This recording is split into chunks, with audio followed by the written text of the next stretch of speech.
जंगल में बरसात शुरू थी। बरसात के दिनों से चल रही थी, इसलिए अब पक्षियों के घर जो भोजन था वो खत्म हो चुका था। इसलिए सारे ही पक्षी भोजन को लेकर परेशान थे।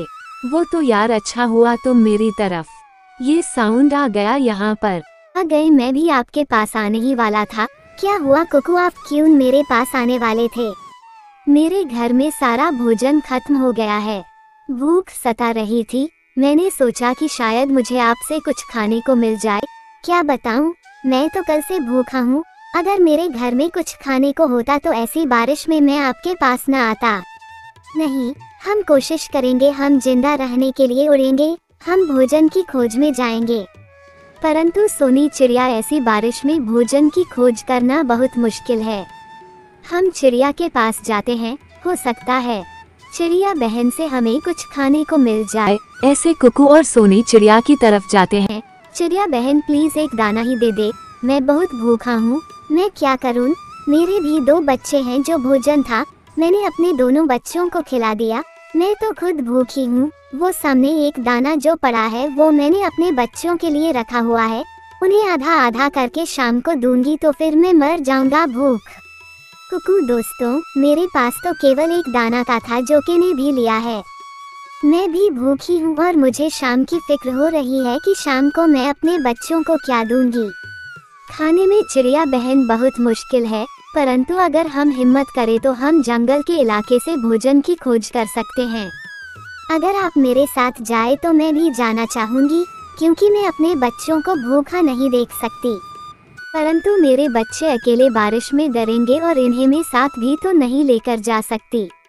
चिड़िया बहन, मैं आपके बच्चों के पास जाता हूँ और आप कुकू और सोनी के साथ चली जाए।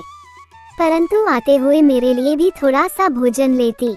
आना। चिड़िया मान जाती हैं। ऐसा ना हो कि मेरे जाने के बाद तुम अपने घर चले जाओ और मेरे बच्चे बिजली की गरज से डरते रहे। आप चिंता न करें, मैं कहीं नहीं जाऊंगा, परंतु मेरा जन याद रखना। फिर ऐसी चिड़िया सोनी और कुकू तेज बारिश में अपने और अपने बच्चों की भूख मिटाने के लिए घर से निकल जाते हैं। बटर चिड़िया ने कहा, ये घोंसला तो बहुत आराम से है, मैं थोड़ा सा सो लेता हूँ। वो सब दोस्त बहुत मुश्किल से उड़ रहे थे, वो साथ थे, इसलिए वो एक दूसरे की हिम्मत बढ़ा रहे थे। ऐसे हालात में हम कौन जी पा रहे हैं? हम पक्षियों की जिंदगी तो ऐसी ही है। फिर वो उड़ते उड़ते पहाड़ों पर पहुंचाते हैं।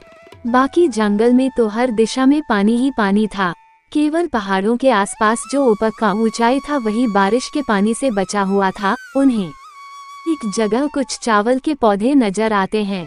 वो सीधे वहां जाते हैं। यहाँ दूसरा पक्षी यहाँ न आ गए हैं।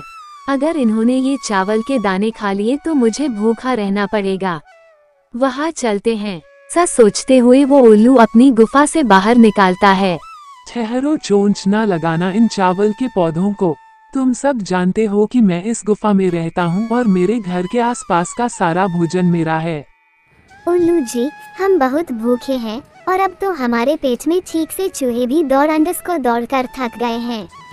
कृपया करें, हमें ज्यादा ना ही थोड़े से ही चावल दे दे। हमारे बच्चे भी भूखे हैं। क्या मैं और मेरे बच्चे मर जाऊं? बरसात न जाने कब तक चलेगी और इन चावलों के सहारे ही तो मेरे बच्चे का पेट भरता है। आप यहाँ से थोड़ा आगे जाए, यहाँ आपको मकई के कुछ पौधे मिल जाएंगे, आप वहाँ से कुछ ले ले। उल्लू जी, कहीं आप झूठ तो नहीं बोल रहे? नहीं, मैं झूठ नहीं बोल रहा, परंतु एक समस्या है। वहाँ एक चील रहती है, वो मक्का का खेत छिलकी है। पूछना पड़ेगा आपको उस चील से, फिर भी आप वहाँ से कुछ मक्का ले सकोगे।